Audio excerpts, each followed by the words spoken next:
BJP যুব মোর্চার সদস্যরা বিধাননগর পুলিশ কমিশনারেটে যাচ্ছেন এবং সেখানে চাকরি হারাদের একাংশকে নিয়ে গত 15 তারিখ আমরা জানি যে কি হয়েছে। বিধাননগর পুলিশ কমিশনারেটে তারই প্রতিবাদে যাচ্ছেন বিজেপি যুব মোর্চার সদস্যরা চাকরি হারাদের একাংশকে সঙ্গে নিয়ে, কারণ পুলিশি জুলুমের প্রতিবাদ। তারা যোগ্য প্রার্থী ছিলেন, যোগ্যতার সঙ্গে চাকরি পেয়েছেন, তারা গিয়ে সেই চাকরি হারিয়েছেন। তার জন্য বিকাশ ভবনের সামনে তারা শান্তিপূর্ণভাবে ধর্নায় বসেছিলেন, কিন্তু দলদাস পুলিশ তাদেরকে সেখান থেকে সরাতে যেভাবে যথেচ্ছভাবে তাদের উপর অত্যাচার করেছে, মারধর, লাঠি চালানো থেকে শুরু করে তাদের মাথা ফাটিয়ে দেওয়া, হাত পা ভেঙে দেওয়া, যেভাবে জখম হয়েছে তারই ধিক্কার জানিয়ে এবার বিধাননগর পুলিশ কমিশনারেটে বিজেপি যুব মোর্চা।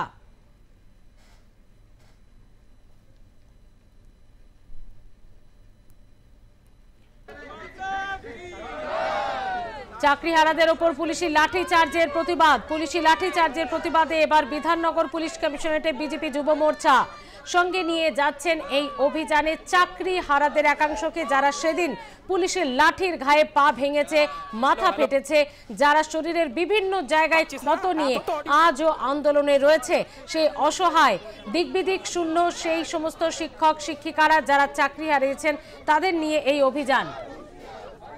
এ বিষয়ে আরো বিস্তারিতভাবে কথা বলবো, সরাসরি চলে যাবো, আমাদের সঙ্গে রয়েছে আমাদের প্রতিনিধি সুচারু মিত্র। সুচারু, এই অভিযানের বিস্তারিত জানবো, বিজেপি যুব মোর্চা কি বলছে?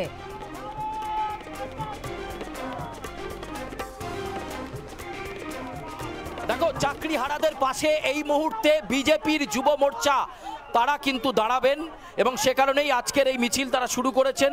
চাকরিহারাদের পাশে তাদের সহমর্মিতা দিতে ইন্দ্রনীল খাঁ, বিজেপির রাজ্যের যুব মোর্চার সভাপতি, তার নেতৃত্বে আজকের এই মিছিল কর্মসূচি আমরা দেখতে পাচ্ছি।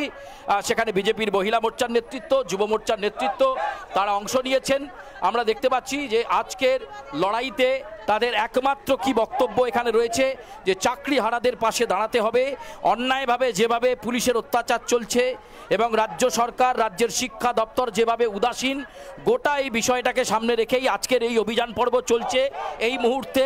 এবং আমরা দেখতে পাচ্ছি যে একে একে বিজেপির যুব মোর্চার কর্মী সমর্থকরা তারা এগিয়ে আসছেন। আমি কৃষ্ণেন্দুদাকে বলবো একটুখানি সেই ছবি ধরার জন্য। মিছিলের বহর করুণাময়ী মোড় থেকে এই মিছিল শুরু হয়েছে, একটুখানি এগিয়ে যাব মিছিল দেখানোর জন্য বলবো। এই মুহূর্তে আমরা দেখতে পাচ্ছি একেবারে করুণাময়ী যে মোড়, সেই মোড়ে রাজ্য বিজেপির অন্যান্য নেতৃত্ব আমরা তাদেরকে দেখতে পাচ্ছি, এমনকি বিজেপির বেশ কিছু বিধায়ক তারা অংশ নিয়েছেন।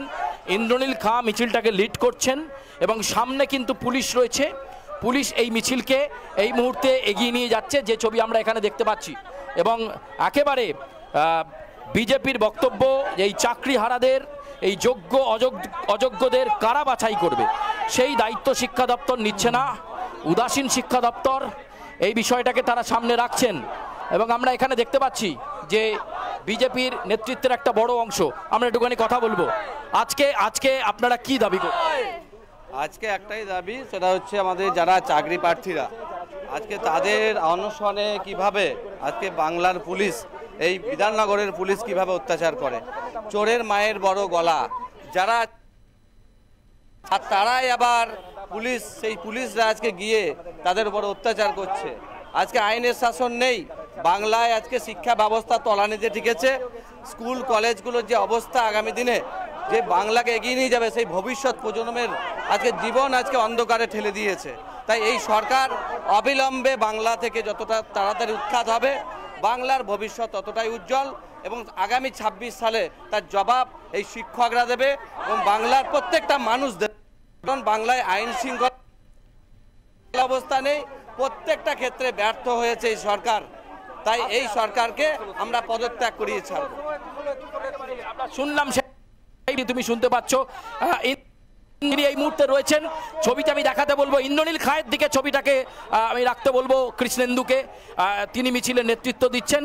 মিছিলের বহরটা অনেকটা বড়, তাই মাঝে মাঝে সেটাকে সাজাতে একটু সময় লাগছে। এবং রাজ্য বিজেপির নেতৃত্ব এই মুহূর্তে মিছিলে রয়েছেন, আমরা তার সঙ্গে একটু কথা বলবো। ইন্দ্রনীল দা, চাকরিহারাদের পাশে আপনারা দাঁড়ালেন, আজকে আপনারা কি দাবি রাখেন? গত 3-4 বছর ধরে বিভিন্ন সময় জেলায় জেলায় কলকাতা সহ পশ্চিমবঙ্গের বিভিন্ন প্রান্তে আন্দোলন সংগঠিত করেছি এই দুর্নীতির বিরুদ্ধে আমরা রাজপথে নেমেছি এবং ভারতীয় জনতা পার্টি, ভারতীয় জনতা যুব মোর্চার হাজার হাজার কার্যকর্তা আজকে রাজপথে নেমেছে। আমাদের যারা যোগ্য শিক্ষক শিক্ষিকারা আছে তাদের ওপর যে দুঃসাহস দেখিয়েছে পুলিশ, চাকরি চুরি হয়েছে তাদেরকে চাকরি ফেরত না দিয়ে রাজ্যের পুলিশ উল্টে যাদের থেকে চুরি হয়েছে তাদের ওপর লাঠিচার্জ করেছে নির্মমভাবে, এ মেনে নেওয়া যায়। তাদেরকে থানায় ডেকে পাঠাচ্ছে এই কাঠ দুঃশ্বাসে কে একেবারে আমরা বুঝতে যে একেবারে যুব মোর্চা রয়েছে আন্দোলনকারীদের, চাকরিহারাদের পাশে রয়েছে, তাদের মনোবলকে চাঙ্গা করার জন্য যুব মোর্চা পাশে রয়েছে এবং স্লোগানে তারা ভরিয়ে দিচ্ছেন। করুণাময়ী মোড় থেকে মিছিল কিন্তু বিকাশ ভবনের দিকে এগিয়ে চলেছে এবং তোমাকে বলবো পুলিশ কিন্তু এখনো কোনো বাধা সৃষ্টি করেনি। তাহলে কি শান্তিপূর্ণভাবে মিছিলকে এগোতে দেবে পুলিশ, নাকি কোথাও বাধাপ্রাপ্ত হবে, সংঘর্ষ পরিস্থিতি তৈরি হবে, তার দিকে তাকিয়ে থাকতে হবে। ইন্দ্রনীল খাঁ কর্মী সমর্থকদেরকে ইনস্ট্রাকশন করেছেন একেবারে আন্দোলন করার মানসিকতা নিয়ে এগিয়ে যেতে, কারণ সেখানে চাকরি প্রার্থীরা প্রতিদিন একটা অনিশ্চয়তার মধ্যে রয়েছে। ফলে তার জন্য যদি পুলিশের সঙ্গে সংঘর্ষ পরিস্থিতি তৈরি হয় হোক, এই বার্তা কিন্তু ইন্দ্রনীল খাঁ দিয়েছেন এবং মিছিল এগিয়ে চলেছে। স্মৃতি, একেবারে মিছিল এগিয়ে চলেছে, আমরা সেই ছবি দেখতে পাচ্ছি। সূচনা ছবিটা আরো একবার দেখাবো দর্শকদের, যে তীব্র গরমকে উপেক্ষা করে কিভাবে বিজেপি যুব মোর্চা সেই সমস্ত শিক্ষক শিক্ষিকাদের যারা মার খেয়েছেন তাদেরকে নিয়ে এগিয়ে চলেছে। সুচারু, যদি সম্ভব হয় সেখানে চাকরিহারা যারা রয়েছেন তারা কি এখানে রয়েছেন, মানে তারা কি সামনের সারির দিকে রয়েছেন? তোমার কি কথা বলা কোনোভাবে সম্ভব হবে?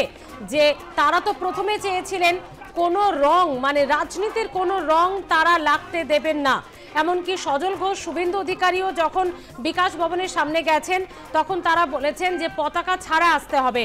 আজ বিজেপি যুব মোর্চার তরফ থেকে এই অভিযান, তাদেরকে সঙ্গে নিয়ে কিভাবে দেখছেন? তাহলে কি রাজনীতি এবার তারা চাইছেন, মানে রাজনীতির কারবারিরা আসুক?